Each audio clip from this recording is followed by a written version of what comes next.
Hollywood's relationship with communism and the Red Scare has been largely ignored. Perhaps this neglect is a result of shame or mere discomfort.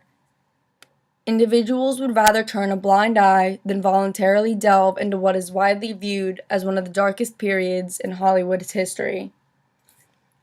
Recently, however, there seems to have been an increase in the desire to revisit and re-examine this intricate and seemingly distant fragment of history with films like Trumbo.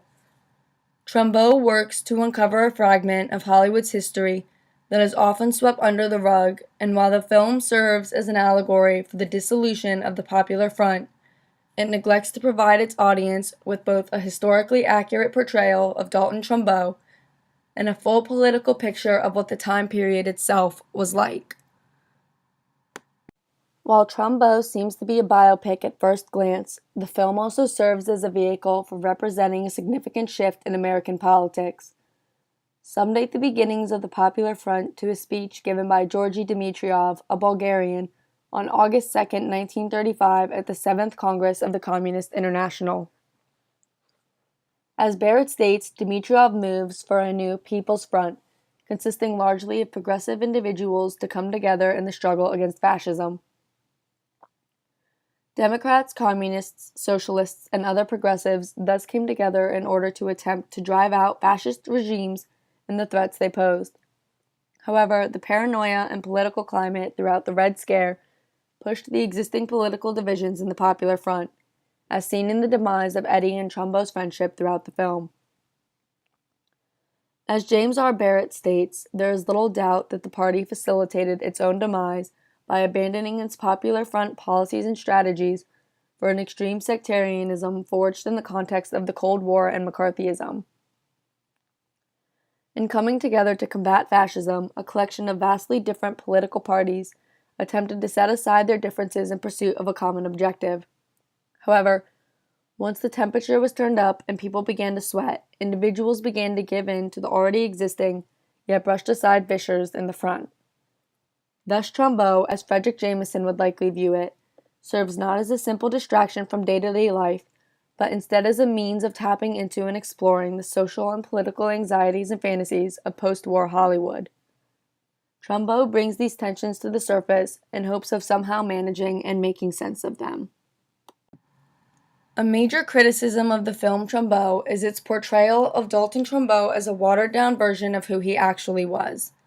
As a screenwriter at the time, it is true that Trumbo and his colleagues had little influence over the content of the final cut of films. As Sapler in England put it, the Hollywood screenwriter never had the final say over what appeared on screen, but that does not make Trumbo's political views unthreatening. As Michael Bernick writes, Trumbo supported and in a sense valorized Stalin, and once the German-Soviet Pact was signed in 1939, Trumbo criticized Great Britain for their opposition to Hitler. Furthermore, Trumbo, in some instances, contributed to the process of turning people over to the government. In the film, Trumbo is presented as a hapless American communist whose life was ruined at the hands of McCarthyism. But according to Arthur Eckstein, Trumbo actually invited the FBI into his home in 1944 to disclose the names of individuals who requested copies of his anti-war novel, Johnny Got His Gun. While Trumbo presents itself as an informative biopic, it's evident that, in spite of its seemingly expository nature, the film fails to include key elements of Trumbo's personal political views. He and his politics posed a major threat. He wasn't quite the harmless, sandwich-splitting communist the film painted him to be. In fact, with the film's depiction of Trumbo, viewers wouldn't even suspect that these things were true. How could a guy who supposedly loves America and would share a sandwich with someone in need possibly condone the actions of the Stalinist regime and Hitler? The political climate during the time period in which Trumbo takes place was very much tense and reactionary. In the years preceding the post-war era, FDR liberalism and the New Deal had resulted in a large amount of security for lower classes and vulnerable workers.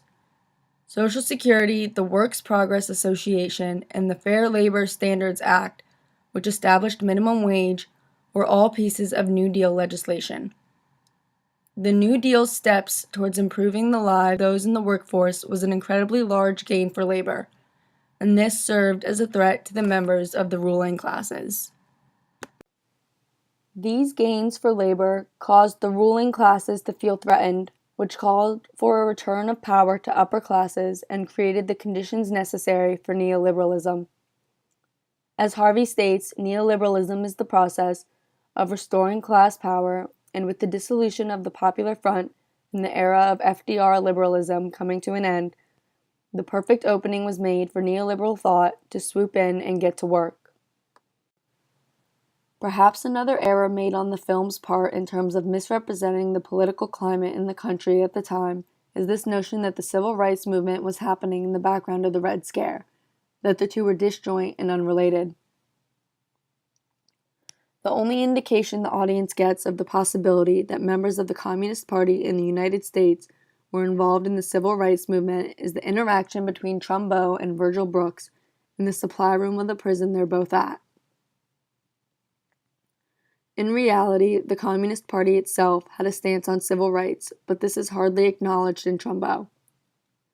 While working alongside unions and community organizations, the Communist Party, communists, were able to help fight for the desegregation of public places and workplaces, the integration of housing, and the acquisition of workplace rights and protections for African Americans. The Communist Party continued to contribute to the fight throughout the civil rights movement up until the Popular Front began to unravel in the wake of the Red Scare. But according to Barrett, the party's post-war activities with regards to civil rights helped set the groundwork for the civil rights revolution that would occur just about a decade later. While Trumbo attempts to convey an often ignored span in Hollywood's history, the film's strength lies only in its ability to depict a shift in American politics, as it fails to accurately portray the politics of both Trumbo and the time period itself. In covering material that is often swept under the rug and danced around, Trumbo initially had promise, but following its release, it became apparent that there was still work to do with regards to the ways in which individuals within the motion picture industry reflect on the Red Scare. Hopefully, the critical remarks about the film's inaccuracy and shortcomings work to inform filmmakers in the future, while offering a template to improve upon. And the box of Hollywood history marked Red Scare, Do Not Open, continues to be dug through by the motion picture industry.